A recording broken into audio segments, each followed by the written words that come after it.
Saudi Arabia is going through reforms, and Imam is jailed for 10 years for complaining about the reforms. Ali Dawah takes issue with this, and so do I, but unlike Ali, I'm not going to be a hypocrite about it.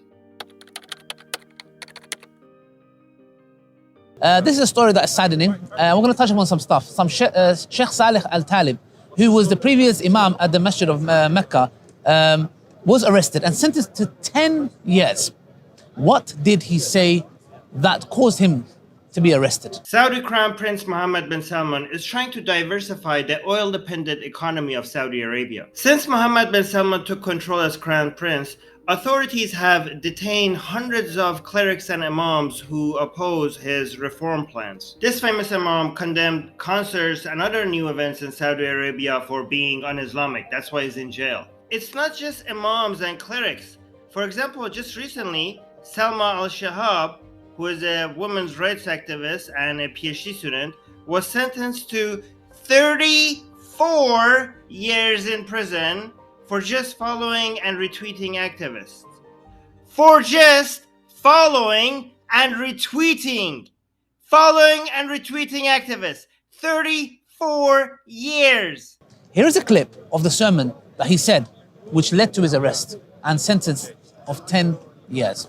احذروا الحفلات الغنائية الكوميدية والسينمائية وإن زعموا أنها ترفيهية فما هي إلا مشاريع تغريبية بخطوات مدروسة تدريجية وضوابط تغريبية لا ضوابط شرعية.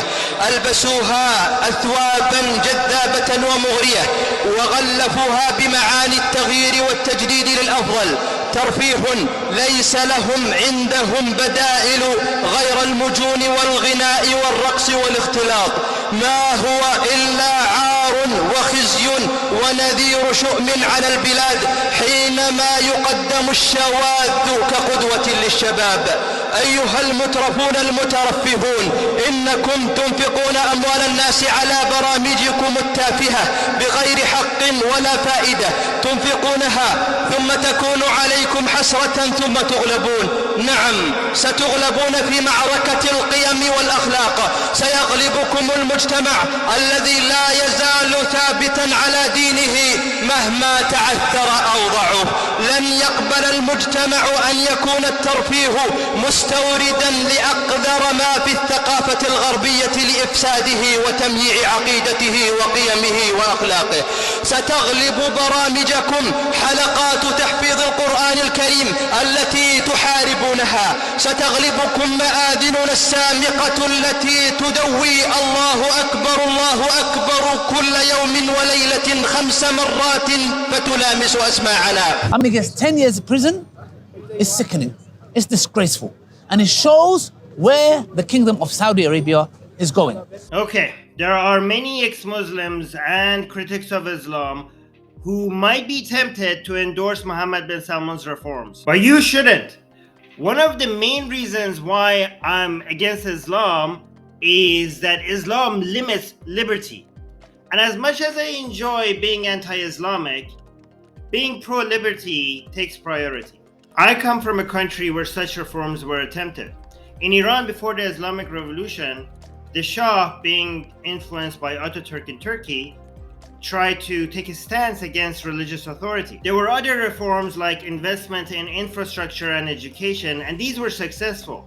But the top-down attempt at secularism failed. Just look at where Iran and Turkey are today.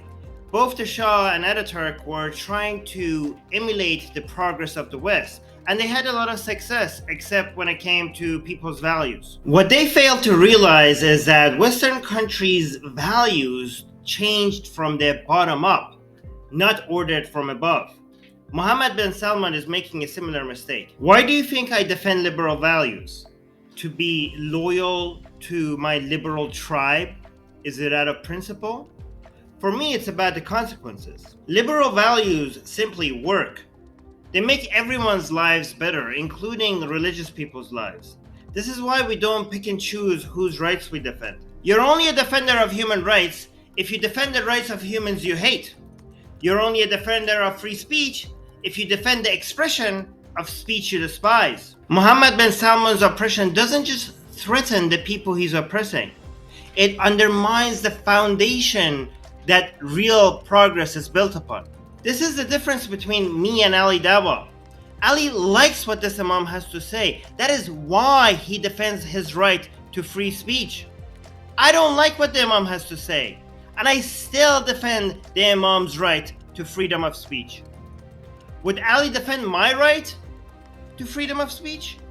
This is a part of our religion. There's a reason to it. Yeah, there's a reason why there's a capital punishment, because people like you, little weaklings who leave their religion and cause corruption in the land by spreading it, the capital punishment in Islamic law would be applied to you. We have no doubt, and we're proud of that. Islam says the right of the community is greater than you individual wanting your right to freedom, which is BS. I didn't think so. If you want to help me crush Islam the right way without pissing on liberalism, you can do so by liking this video. It really helps grow the channel. And recommend this channel to somebody. It takes less than a minute, so do it now!